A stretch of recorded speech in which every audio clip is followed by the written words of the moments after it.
I thought I would just mention a similar story about me. Our next speaker of tonight is GaryPenn. And Gary says, sometimes regardless of resolutions, change works its own way in one's life in most interesting way.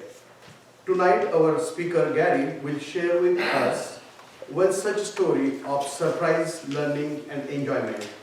To present the Year of the Bees, GaryPenn, the Year of the Bees.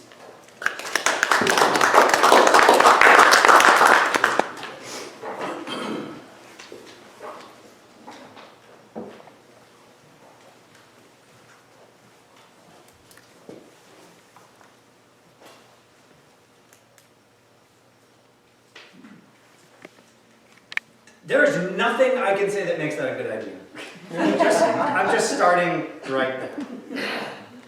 This, however, this is a wonderful idea, because who doesn't want their life to be a little bit more sweet? I know I do. So, when it was the least expected time, my life became a little bit sweeter, and that happens to a lot of us. For me, it was April of 2016.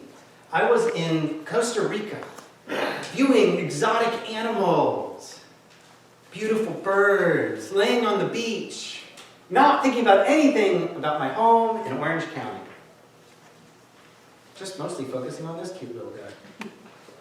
But when I got home, I went outside, went to open my compost and pour the compost in, and I found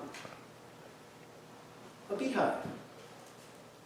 Now, bees are indefatigable creatures. They work day and night, they do not sleep. And within a few days, there was multiple combs in my composter, and I had a decision to make as to what to do with these bees, because you can't kill honeybees, that would just be wrong. My wife Catherine and I had considered adopting bees for a couple of years. It was not a plan. It was an idea. But ideas have a way of, well, if you take the right things, they become plans. So after a couple of drinks, I decided that if the bees are going to adopt me, who am I to not adopt the bees? And so began the journey of adopting some bees. Now, adopting bees should be pretty easy. After all, the hardest part is getting bees. Where does one obtain bees? Well, the bees came to me, right? Take the bees and move them into, I guess, a house. So, let's build an apiary.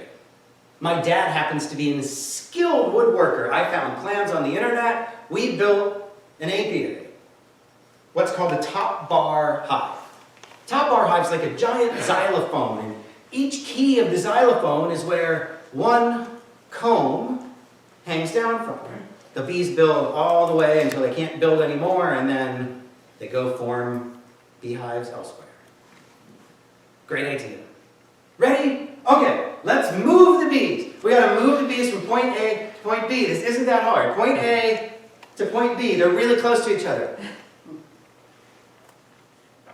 Except, well, I don't know anything about moving bees. This happened to me. The bees came to me, I have no idea. So I'm ideating here. Probably need a bee suit.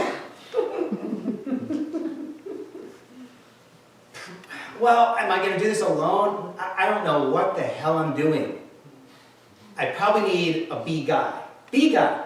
This guy in particular, because I need a bee guy that's so confident that he shows up in a t-shirt and shorts, wears no equipment the entire day, completes the job, and doesn't get stung. I need somebody that speaks bee. That's this guy. And then, that bee guy's going to leave at the end of the day. So I'm going to need a bee book. Definitely going to need a bee book. I actually read this bee book cover to cover. Now I'm prepared. So now we're going to take all these combs and we're going to stick them to the, except a heavy object falls with gravity. So let's zip tie the bee combs onto the bars. His idea, not mine. It works most of the time. You're going to break a few eggs or combs, as the case may be, but it did work. And so we got to work. Together, it's a two-man job or a two-woman job. One person zip ties, the other holds the comb, and there's bees flying around, but you have your trusty bee suit. You have no idea what you're doing, but you have a bee guy next to you, you're good to go. And then, I want my composter back. So you have to remove the old home, because if you don't, bees create pheromones. They're very strong for the bee community, very strong for humans too, if you don't know that. And they will go back to their old home. Despite the fact that their queen has moved, they will requeen the hive. So you start smoking the bees out, and then you have to move the composter. You have to pick it up and physically move it from location A to location B, because otherwise they will still go back to it. I let him do this. And then you have to smoke it more, and you have to put vinegar in, and you have to wash it out, and you just try to get the scent of the bees out of there, and finally you have completed your bee mission. And now it starts, now you gotta take care of the bees. So for the year of the bees, which actually lasted about 20 months, there were some upsides. I had crops, the likes of which Eden has not seen. Flowers, tomatoes, vegetables, fruits. Amazing, amazing abundance. I also had a few stings, only 2 to speak of, but one was right above my eye. Both of them were my fault, not the bees. They do not attack. And I had some help. My dad came to visit. I dressed him up in a bee suit. After all, he built the apiary, and it was a blast. So I learned a lot. And yes, there's a little bit of honey, but bees eat honey as their food. It is their food source. So you do not want to take the honey out of the hive until it is fairly abundant, and in 20 months, it's not abundant. Now, all good stories come to an end, and mine came to an end because I had to move. I got a new job, and I relocated to beautiful Encinitas. Now, how do you sell the house with the active hive out? Well, that was a little tricky, but we managed to make it happen.